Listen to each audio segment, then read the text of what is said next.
موت تو ہمیں بھی آنی ہے. حضرت علی فرمایا کرتے تھے کہ لوگوں موت تو آنی ہی ہے, بستر پر عورتوں کی طرح مرنے کے بجائے حق و باطل کے مارکے کے اندر مجاہد بن کے مردوں کی طرح موت کو قبول کرنا.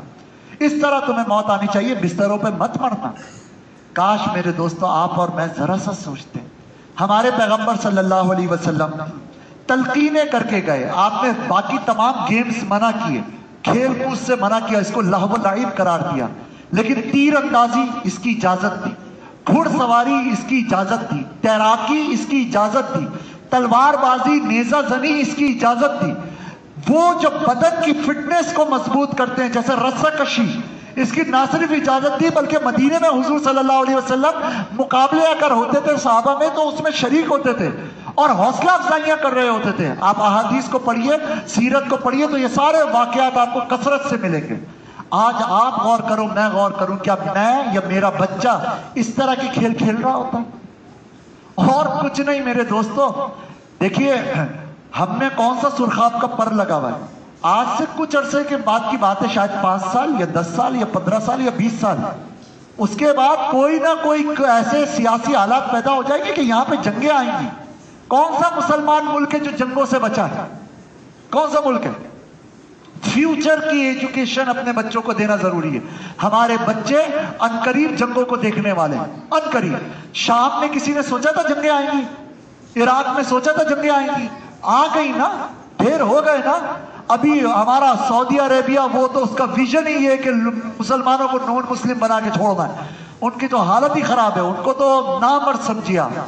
جیسے شام میں, عراق میں, سیریا میں, ادھر بوسنیا چچنیا میں, کشمیر میں, افغانستان میں کافروں نے جنگیں مسلط کی. کیا کافر نے کوئی ڈاکومنٹ ایسا دیا ہے, کوئی ہم سے معاہدہ کیا ہے کہ چاہے امریکہ ہو, چاہے انڈیا ہو یا کوئی بھی ہو, وہ پاکستان پر حملہ نہیں کرے گا؟ ایسا کچھ بھی نہیں. اور کیا ہمارے پاس فوج ہے, ہمارے پاس جمہوریت کا نظام ہے, تو یہ سارے نظام تو دوسروں کے پاس بھی تھے, لیکن ان مسلمان کنٹریز کے اوپر جنگیں مسلط ہوئی ہیں. ہو سکتا ہے شاید ہم لوگ, ورنہ ہماری نسل ان جنگوں کو دیکھ رہی ہو. اور اس کے لیے آج سے تیاری, ایجوکیشن کے اندر, تعلیم میں, تربیت میں, فکر میں, ایمان میں, تقوی میں, اور اسی طرح جسمانی اعصاب کے اندر تربیت کی ضرورت ہے. میرا بچہ روزانہ دوڑتا ہو, 5 کلومیٹر تک وہ بغیر رکے دوڑتا ہوا چلا جائے اور اس کی سانس اتنی نہ پھولی ہو کہ وہ دھڑ کر کے گر پڑے, تاکہ اس کو وقت پڑنے پر سیلف ڈیفینس کے لیے بھاگنا آتا ہو.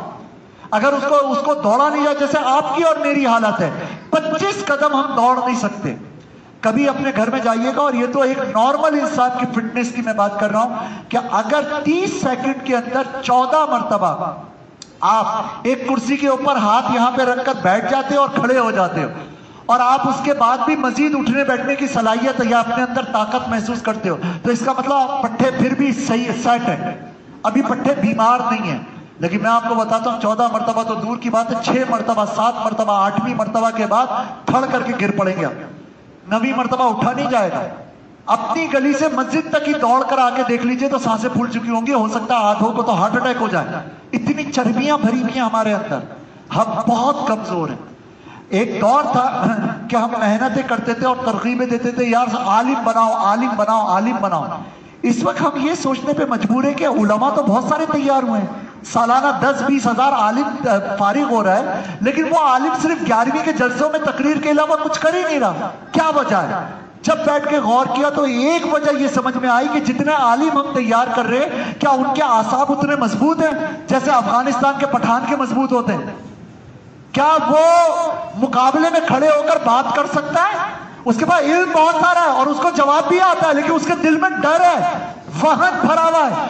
تو اب ہم کیا کریں گے؟ وہ تو سودا کر کے کنارے پہ نکل جاتا ہے. وہ تو کہتا ہے مجھے فیلڈ میں لبیک کے ساتھ آ کر تحریکوں میں چلنے کی بات نہ کرو, میں خالی صرف مدرسے میں قرآن پڑھاؤں گا, اس سے زیادہ میرا کوئی کام نہیں ہے.